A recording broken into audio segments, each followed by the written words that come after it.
Dylan, do you remember the last time in your career you had a hat trick? No, minor hockey. I think even juniors and AAA. I don't even think I had one, but it's been a while. So it feels pretty good. What are they? Was it something you thought about at all? And getting like having one in the NHL or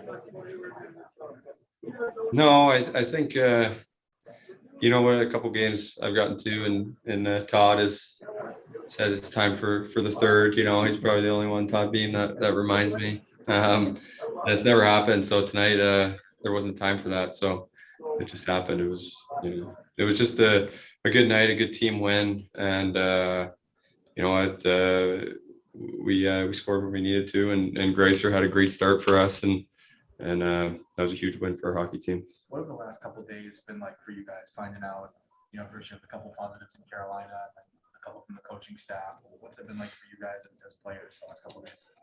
It's been difficult.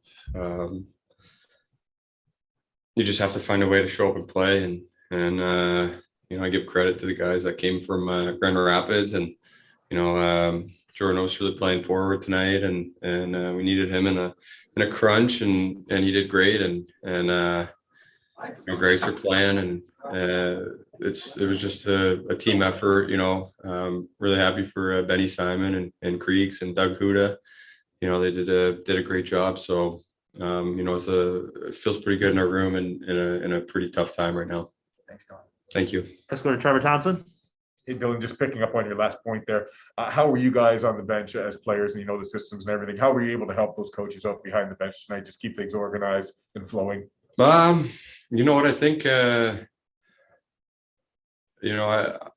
wasn't particularly happy with where we started the game. I thought, it was a little bit like pond hockey, and it was just back and forth, and we weren't staying with our guys, and we weren't managing the puck. So, I give them a lot of credit. They were on us in the first intermission and woke us up, and we needed that. And once we started to stop on people and pick up guys in lanes, we started to get offense and 2-on-1s and big time chances. So we played the right way, and we got rewarded for it tonight. And you said it felt good in the room, and how important was it, despite all the circumstances you're going through right now, to find a way to win here tonight? Yeah, it did feel good. It feels good right now. So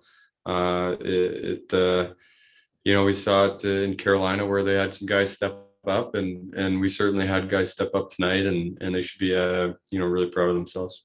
Thanks, Dylan. Thanks, Trev. Next, go to Steve Kornacki. Hey, Dylan.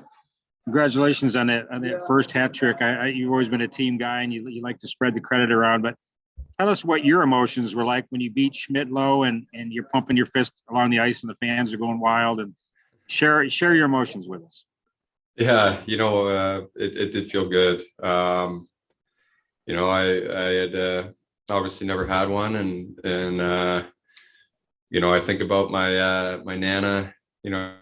She'd always give me $5 every goal, and she'd always, like most proud Nanas do, they're always like, will you score a hat trick? Will you just do it? And I'm always like, Nana, it's kind of hard, So this one's definitely for my Nana and my grandma. So both of them. What's your Nana's name? Alice Larkin and Marilyn Davis. What you touched on it a bit, but talk about how this team stepped up on a night when it really there could have been a lot of confusion, and you did get off to the slow start, but with the emotion that you guys showed once you got it together on a night that was pretty strange. Yeah, it was. You know what? I touched on it the other night in Carolina. It's difficult right now. You think, and you see guys go down, and the world right now with the spike, it's hard. You have to be a great professional right now and come ready to play, and really be dialed into nutrition and doing everything possible to stay safe. So it's very difficult, and it really seems that there's no way to stop it. Just whatever happens, and you got to be ready to play, and guys got to be ready to come in the lineup like they were tonight. Thanks, Tom. Next, we'll go to Helene St. James. Dylan, you just brought it up, but it's what you talked about in Carolina. You said human nature is to wonder when, you're next. I mean, are you to the point where you're afraid to look at your phone because it seems to be never ending? This guy's in protocol, this game has been postponed around the league, that the bad news doesn't seem to stop these days. You know what?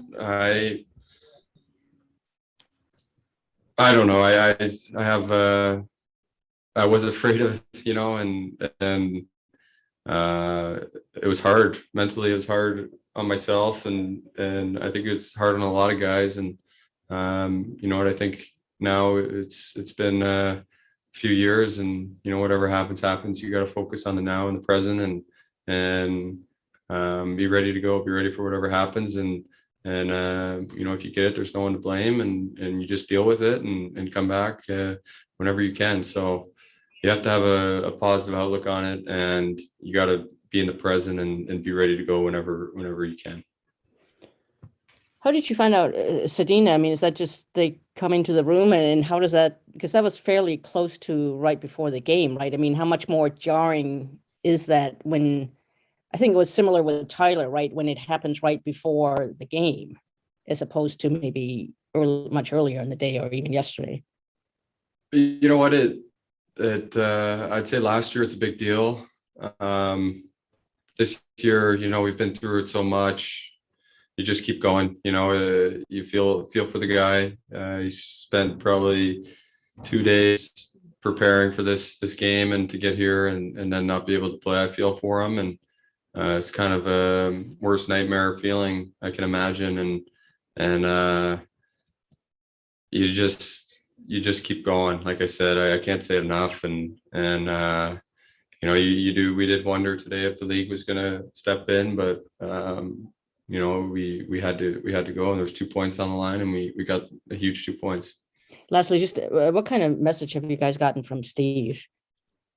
I listened to his press conference today, and it's pretty much right on point. So that's probably the extent of it, and all I have to say about that. Thank you, Dylan. Yeah, thanks. Last question, Bob Duff. Dylan, you just seem to really have a fire offensively with the puck this season. Is that, like, I don't know, in your mind, what does that come from? Is it because you had a down year last year offensively? Is it partially because of what you went through? Are you really motivated this year? It just seems like when you've got the puck, you really are on a mission. I think, having Tyler and Lucas there helps a lot. I know I'm going to get chances, and we create a lot. We play the right way, and gives me confidence. We get in a rhythm, and you see the Ty's second goal there in the third. We get the puck deep, and he's in the right spot, and he finishes it. So I think it's clicking, and I just feel confident with the puck, and there's been times where I can't think a couple of weeks ago where I wasn't feeling confident, and now it's come back a little bit here. So just things are going well. We need to keep playing the right way to create those chances. And lastly, just a logistical question on your hat trick goal. Kyle got his first NHL point on the assist. So how do you decide who gets the puck? Yeah, I'm gonna pass that one to him. That's a big deal for him, and couldn't be happier for Crisco. He plays the right way, and one of those guys that stepped in tonight and was ready to go. And I thought he won a lot of battles, won a lot of faceoffs, and he plays the right way. So it's no surprise that he got the puck to me there, and I was able to go down. So that's an easy one. He deserves it. Thanks. Yeah. All right, thanks everyone. We'll be back.